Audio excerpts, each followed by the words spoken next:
Hi and welcome to another episode of Toby's Barbecue Corner. Today I'm going to show you how to cure and cold smoke your own bacon. Now what you need for it and how long it takes, I'm going to show you in this episode.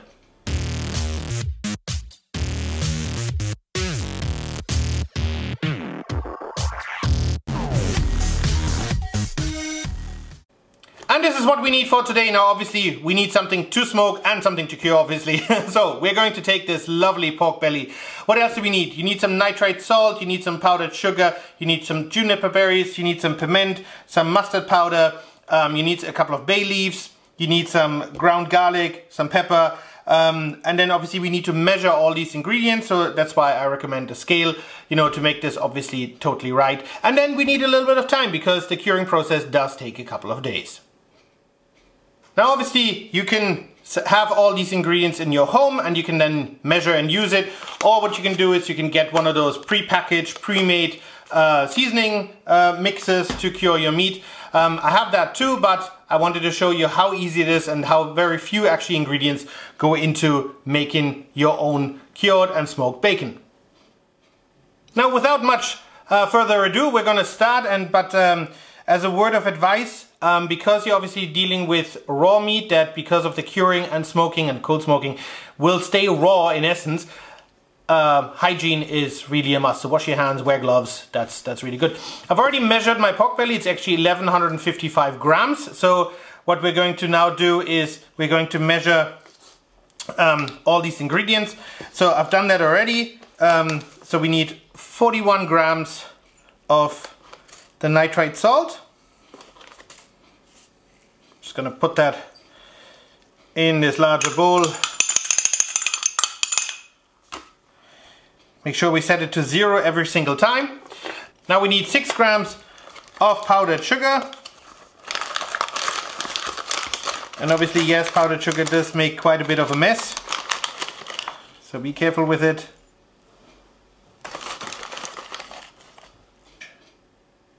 That is exactly 6 grams. There we go. Then we need 2.5 grams of juniper berries. Let's see how many that actually is. So again, you know, take your time, make sure you get that right because it will impact, so that's 2.5 grams. It will impact the flavor of whatever you're doing. So set to tare again. Then we need 2 grams of piment. That is your 2 grams.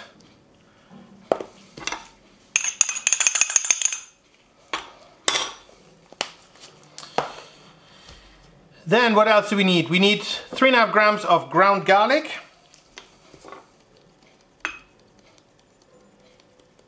That's precise, 3.5 grams, exact, fantastic. Then black pepper as well, 3.5 grams.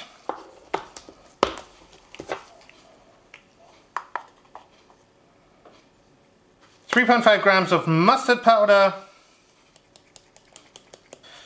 in as well. And then last but not least, you need about 2.5 bay leaves, so I chose 2 larger ones, 1 smaller one, and you just throw that in there as well. Make sure we get it all out of the measuring cup. Now what you can do is you can use a pestle and mortar to break that down.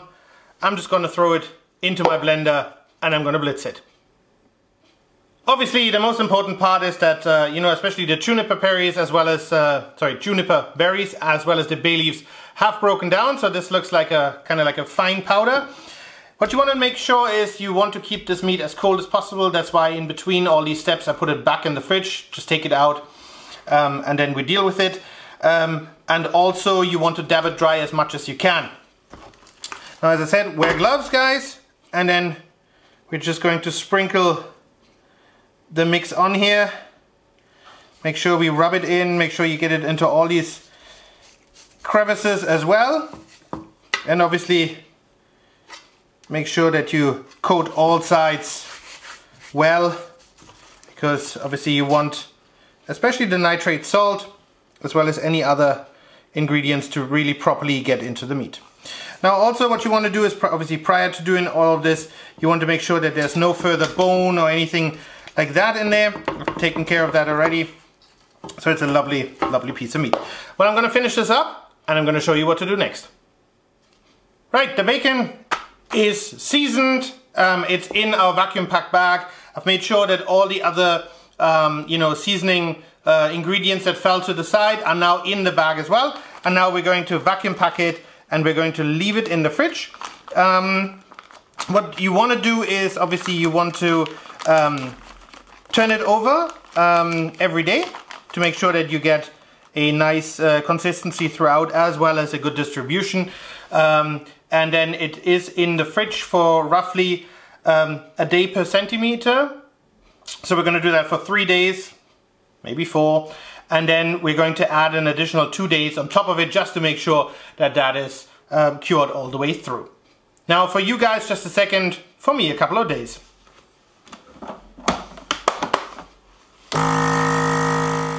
Right guys, the first 24 hours of the curing process are up. So let's have a quick look how our bacon is faring. And there we go. So what you want to do is you want to knead it a little bit, you know, see if everything is tight, especially, you know, the seals that I made, and I made double seals on both sides just to be on the safe side. And obviously you can tell that it's already drawing some moisture. And now we're going to put it skin down for the next 24 hours. As I said, you want to do this every day until we're done with the curing, and then I'll see you again. The dry brining process of our bacon is done. It's been sufficiently long in the fridge, and you can tell there is a little bit of moisture, not too much though. So we're going to take it out. The good thing is, you know, if you measure exactly how much salt, etc. you need, you don't actually have to worry about over curing it, so to speak. So we're just gonna rest it here. We're going to take some kitchen towel, we're going to take it off. And now comes a process where we're going to air dry it in the fridge. So we're going to leave it in the fridge. As a rule of thumb, if you don't know exactly how much salt you used, you're going to take about half the amount of time that you used for the dry brining in the bag. And you're going to use that time to now air dry it. You can do that in the fridge or cold room, like a basement if you have. Outside, if it's cold enough, obviously protected from the elements, rodents, etc.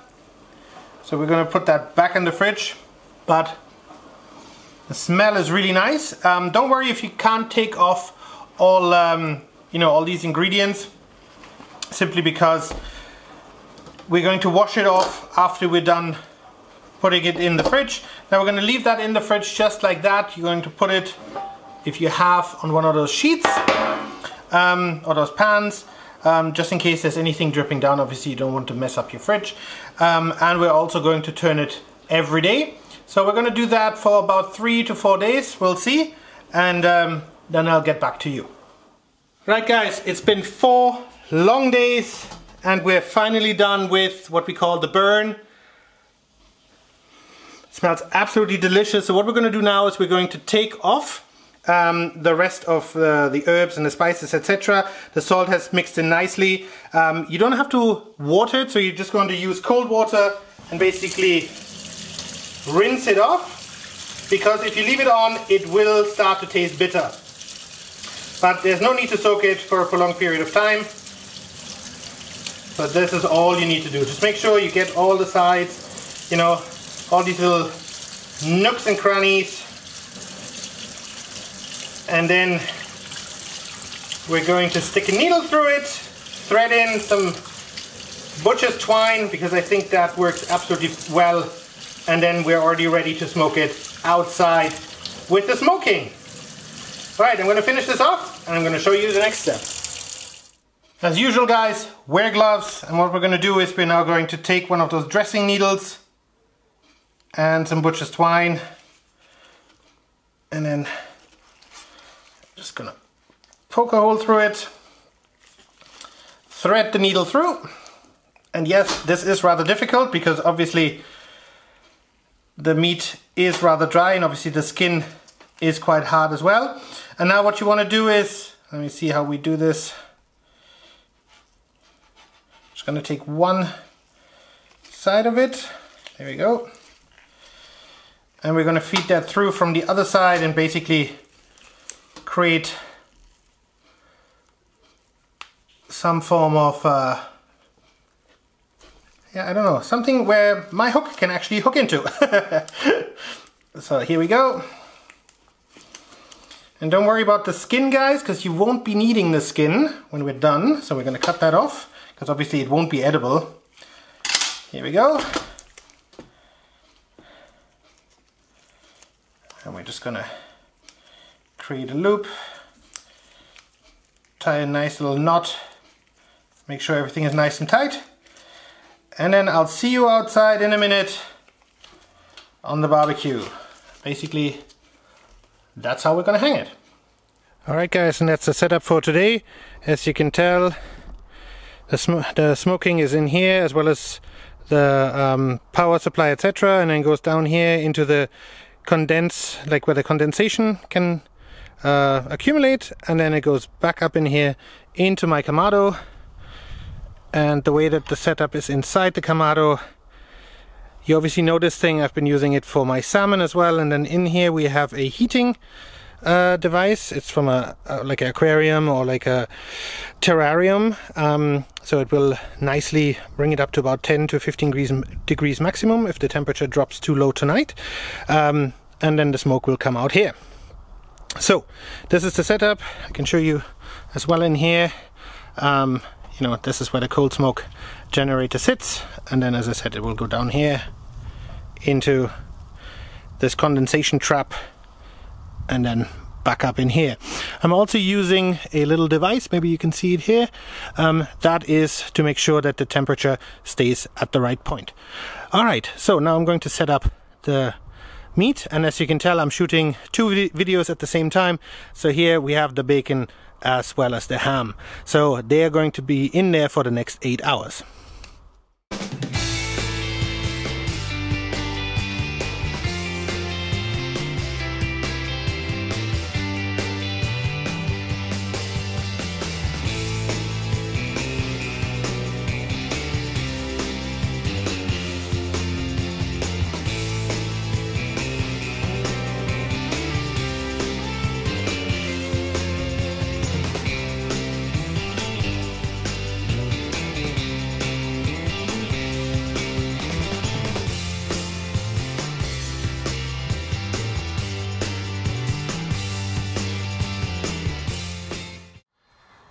Alright, just to show you guys real quick, so this is the setup in here.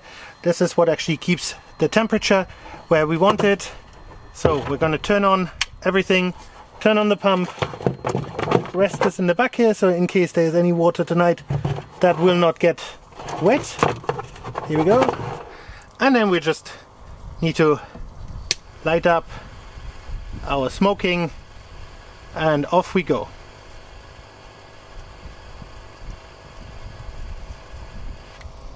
The pump is already at full steam.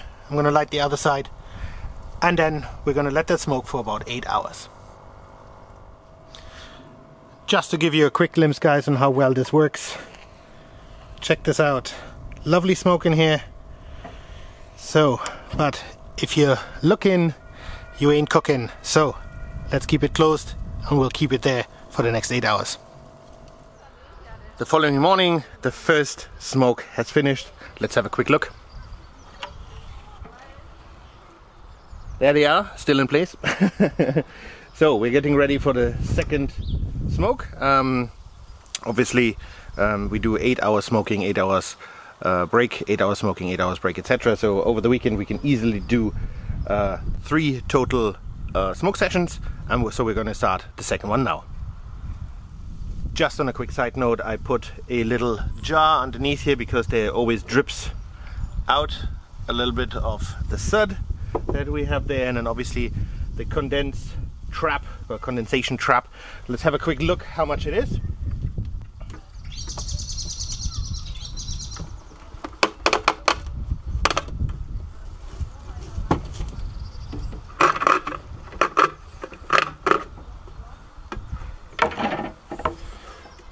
And indeed, there's quite a bit in there. I don't know if you can tell, but that is quite a lot. So we're gonna pour that out and we're gonna set it up again. We're gonna smoke with beech again, because I think that works perfectly fine with the bacon as well as the ham. After 3 sessions in the smoke, we're going to remove our little strings here, put that to the side.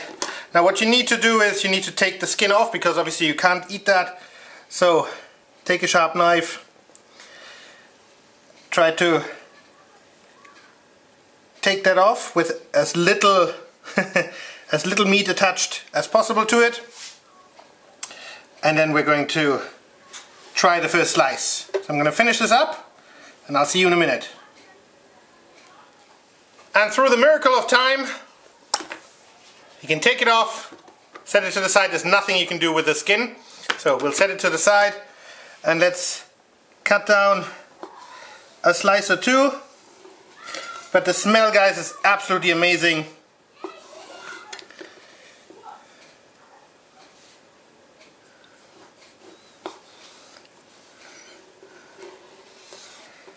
So let's see if we can get a whole slice out of this. And there we go. Our cold smoked, cured bacon, and we're gonna dig in now.